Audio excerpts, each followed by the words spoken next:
everyone, welcome back to Ancient History Jewelry Stories. We are tackling part 2 of the history of the House of Fabergé. If you have not already listened to part 1, I recommend that you go back and do that before listening to this episode. Otherwise, you will be missing out on a lot of pertinent information and background context. You can probably hear it in my voice, but I have been sick for the last 4 or 5 days, and today is the first day where my head does not feel like it's full of cotton balls, so I will try to keep the sniffling to a minimum, but it means that I'm also going to keep all of the extraneous talking to a minimum as well, because I'd like to save my voice and my enthusiasm for the actual Fabergé information. And just a little note, because I went ahead and listened to this entire episode to edit it, and I realized that you can hear my cat Pringle purring in quite a bit of this. He hasn't left my side since I got sick, partially because he's a very sweet boy, but partially also because I am food bitch, and he's hoping that he's going to get extra snacks out of me. So the purring is a cat, it is not my lungs rattling.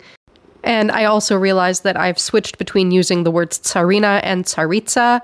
They mean the same thing. They are the name for a female Russian ruler. One is the English version, one is the Russian version. Apologies, my brain, it really hasn't been working since this weekend.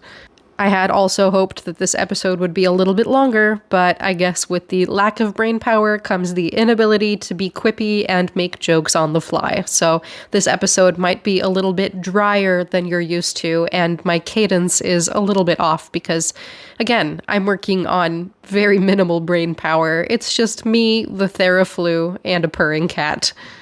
Now back to the episode. The last episode ended with Peter Carl and his brother with the fantastic name Agathon exhibiting at the Pan-Russian Exhibition of Industry and Arts in Moscow in 1882, where he first caught the eye of the Emperor Alexander III. As I mentioned in the last episode, this was to lead to a long-standing relationship between Peter Carl and the royal court, where he would go on to create the most famous of Fabergé's works, the Imperial Easter Eggs. So, starting off from that point, let's get back into the history of the House of Fabergé and discuss where these eggs came from and how they led to the worldwide renown of the House of Fabergé.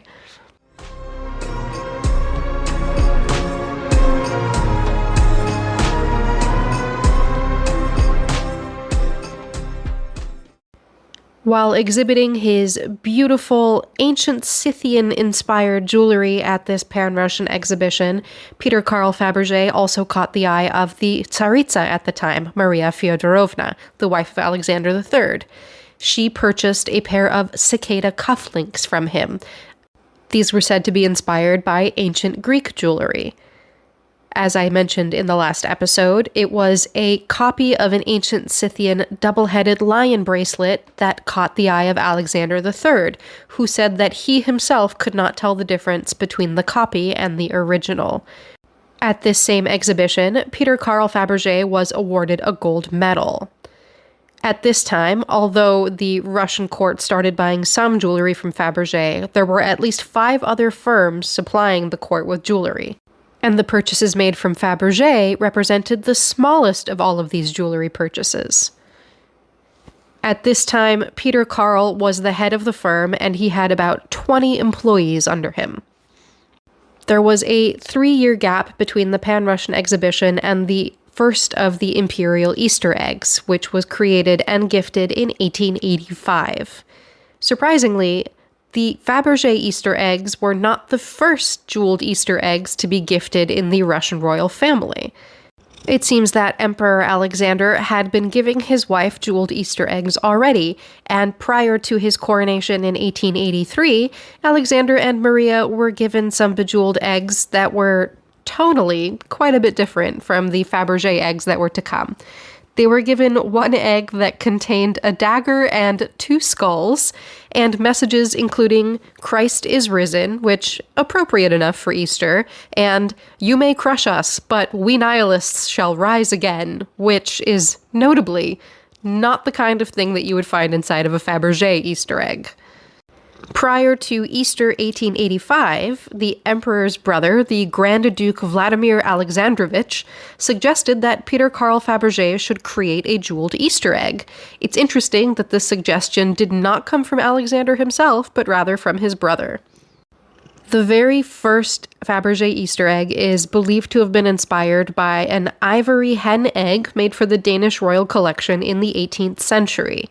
This first Fabergé egg is also known as the hen egg, and it is a simple golden egg that opens to reveal a gold yolk.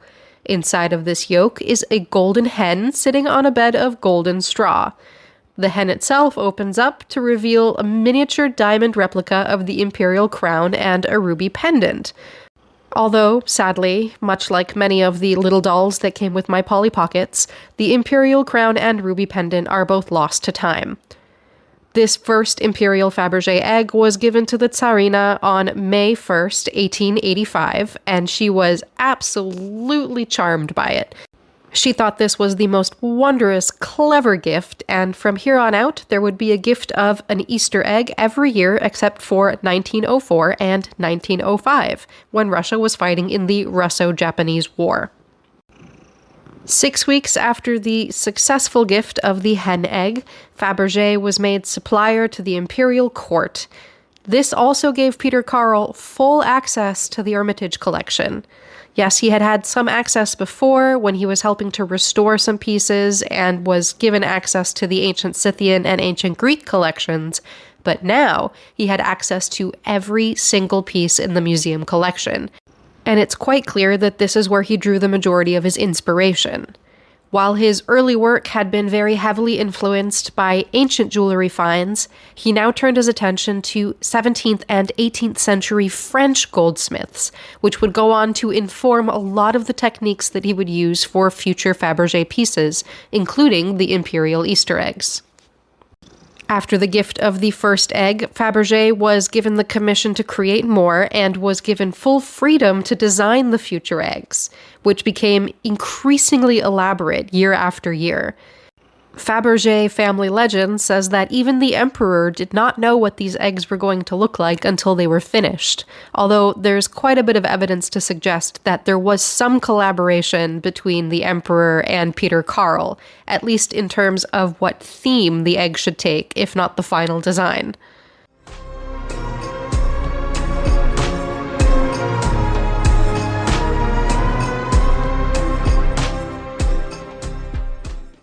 From the first egg in 1885 until the death of Alexander III in 1894, Peter Carl Fabergé personally oversaw the construction of 10 eggs, all of these gifts for Maria Fyodorovna. After the death of Alexander III, when his son Nikolai II took over, there were 40 eggs. These were gifts for both Maria Fyodorovna, because Nikolai continued to give an egg to his mother for Easter every year, as well as for his wife, Alexandra Fyodorovna. This means that in the total count of Imperial Easter eggs, 30 of them were gifts for Maria, and 20 of them were gifts for Alexandra. There were also 2 more eggs that were designed but never delivered or paid for. One of them is thought to have never been started, and the other was only partially completed when the House of Fabergé had to close its doors in 1917. And backtracking just a little bit, I wanted to mention the brother Agathon a little more.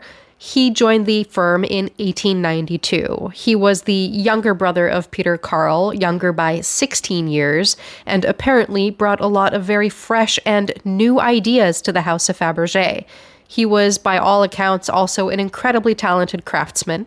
He's said to have been responsible for creating quite a few of the wax models for many of the finished pieces.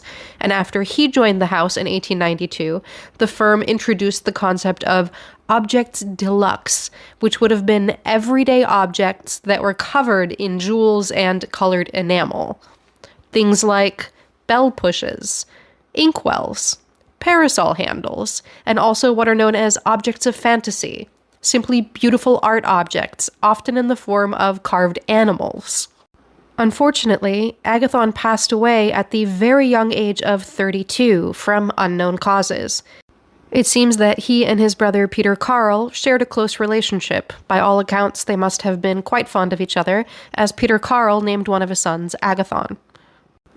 After Agathon's passing, a Swiss craftsman by the name of Franz Peter Bierbaum took over as chief draftsman, designer, and miniature painter on enamel for the firm. Bierbaum was not only responsible for over half of the Imperial Easter eggs, but he was one of the people who helped bring back the so-called lost art of enameling within the firm of the House of Fabergé. While Peter Carl himself is often credited with rediscovering these quote-unquote lost enameling techniques, which I think is a very weird term to use because it's not like they were long gone. These are techniques he was referencing from the 18th century, merely 100 years before his time. It was actually Franz Peter Bierbaum who was responsible for keeping track of and chronicling how all of these techniques were created. He kept a diary from 1920 onward that is responsible for documenting how all of these colors were mixed, what temperature these colors would have been fired at, and exactly how all of these beautiful techniques would have been achieved, such as gouache, which is a technique that was popular in 18th century France, in which translucent or transparent colored enamel would be applied over machine-engraved patterns in the metal. I think it's safe to assume that Bierbaum would have also been the person painting all of these beautiful miniature landscapes and portraits on enamel that we can see on quite a few of the Imperial Easter eggs. By the time that Bierbaum was named as chief draftsman, designer, and miniature painter on enamel, the firm of Fabergé was employing over 100 craftspeople. And while Peter Carl did have a say in every single design and overlooked everything that came out of the firm, he was not personally constructing a lot of these pieces himself anymore.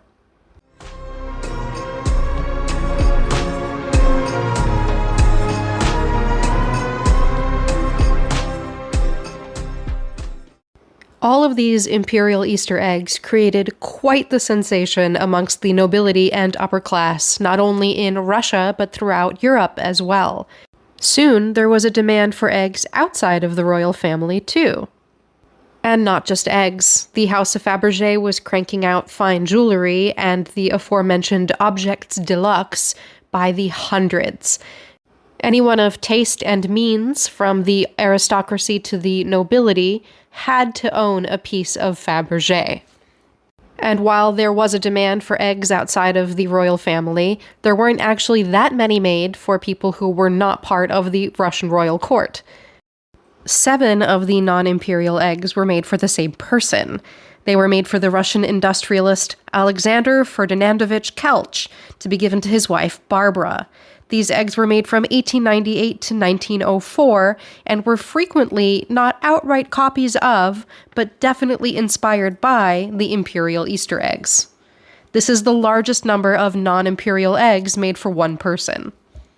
We know that there were a total of 69 eggs made. These are known as the Tsarist eggs. Out of those, 61 are known to have survived.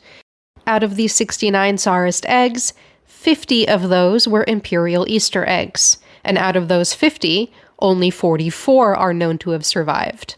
Interestingly, the 6 missing Imperial Easter eggs were all gifts given to Maria Feodorovna. All of Alexandra's eggs are accounted for. I keep saying that the House of Fabergé closed in 1917, and in the last episode I said that if you know your history, you probably know why.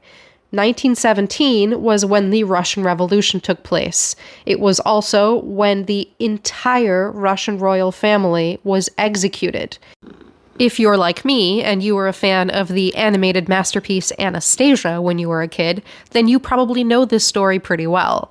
Although, unfortunately, in real life, Anastasia did not survive. She was also executed along with her parents and her siblings. After this, all of the royal jewels, including the Imperial Easter eggs, were confiscated. Peter Carl managed to flee Russia to Switzerland in 1918 while disguised as a courier, but he died shortly afterwards, 2 years later in 1920.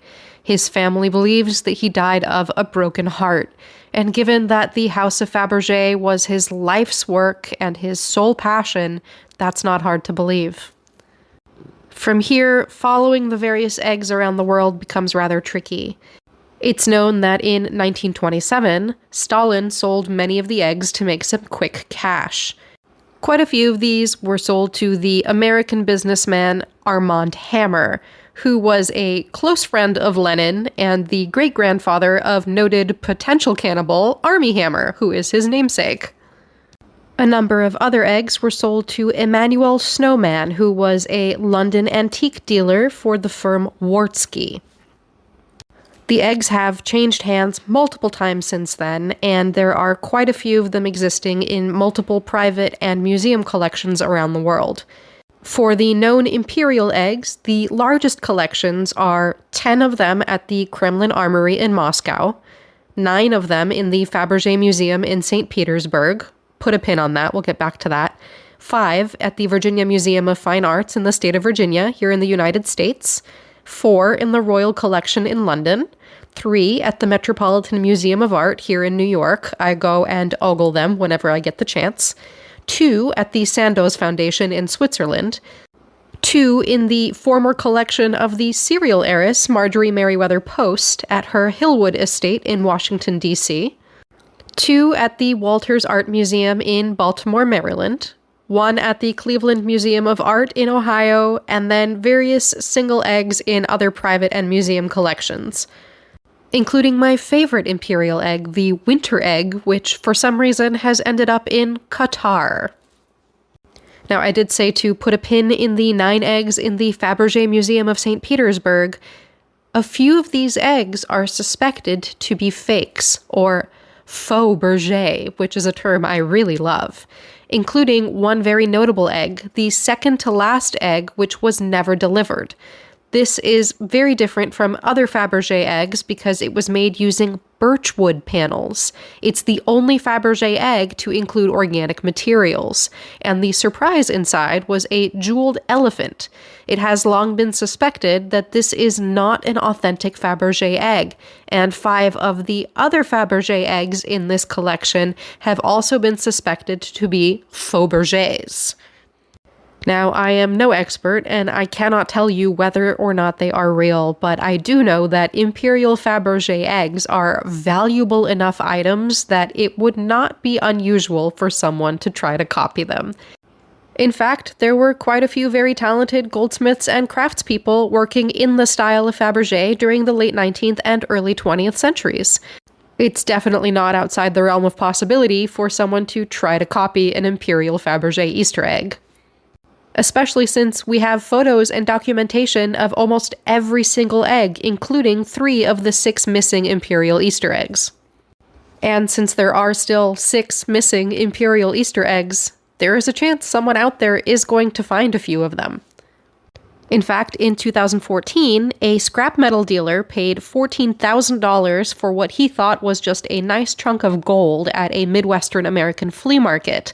It turned out to be the missing 3rd Imperial Easter egg. It's worth $33 million. Now, paying $14,000 outright for something that you just plan on scrapping anyway is a little wild, but it turns out that he couldn't find anyone to take it off his hands before it was determined to be a Fabergé egg. There are also 2 other Fabergé eggs that were not made for the Russian royal court that are not accounted for.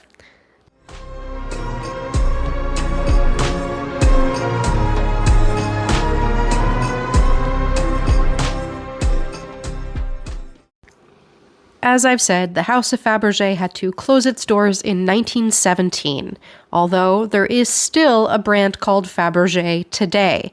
There have been quite a few iterations of Fabergé since 1917.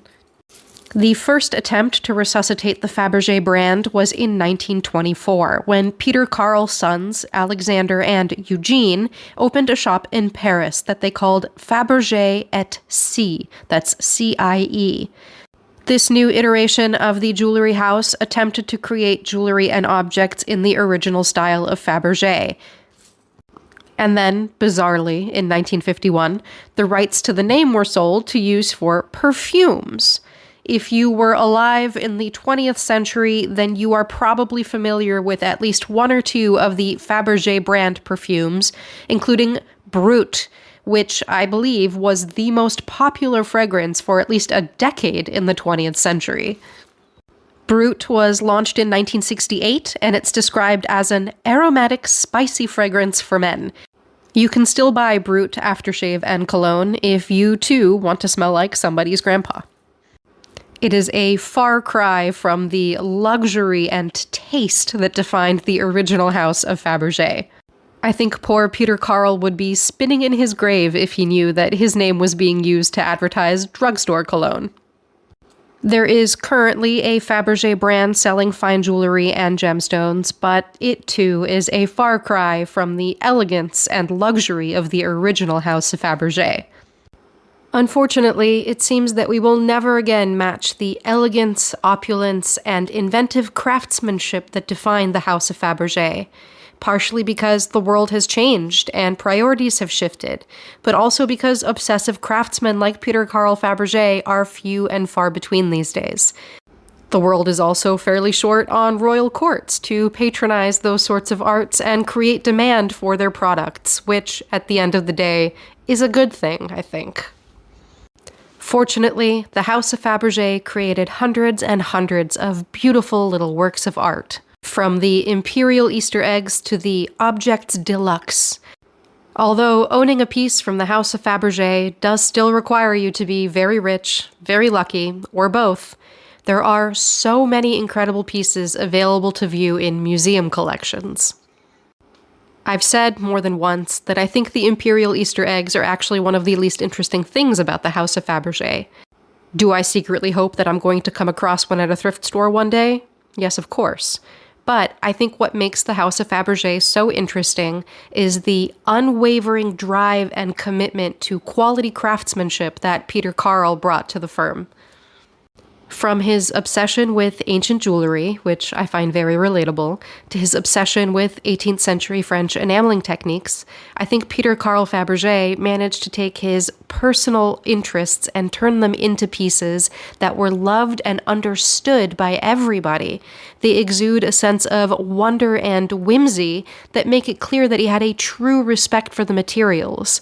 For him, it was not about the final price tag on an object or how expensive the materials were, but what he could do with them and what he could say with them. I already read this quote in the first episode, but I really think it encapsulates everything that Peter Carl Fabergé brought to the table when he said, "Expensive things interest me little if the value is merely in so many diamonds and pearls." Peter Carl Fabergé took everything and made it more than the sum of its parts.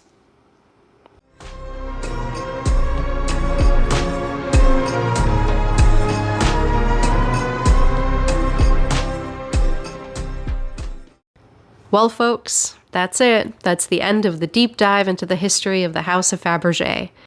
Although these episodes did not end up being quite as long as I wanted them to be, I hope you enjoyed learning about Peter Carl Fabergé's burning passion for beautiful objects and craftsmanship. If you liked what you heard, please leave me a rating and review, or if you are on Spotify or YouTube, you can leave me a comment. If you did not like what you heard, don't tell me about it, go tell someone else, complain to anyone but me. You can find more episodes of Ancient History Jewelry Stories wherever you're listening to this. I'm available on almost all podcast streaming platforms. If you'd like to watch my video series, also called Ancient History Jewelry Stories, you can find me on Instagram, TikTok, and YouTube under moonhoney.jewelry. And if you'd like to see the work that I do, the jewelry that I make, often using ancient techniques or inspired by historical jewelry, you can find that at shopmoonhoney.com. As always, merch is available at merch.shopmoonhoney.com or on my Instagram shop.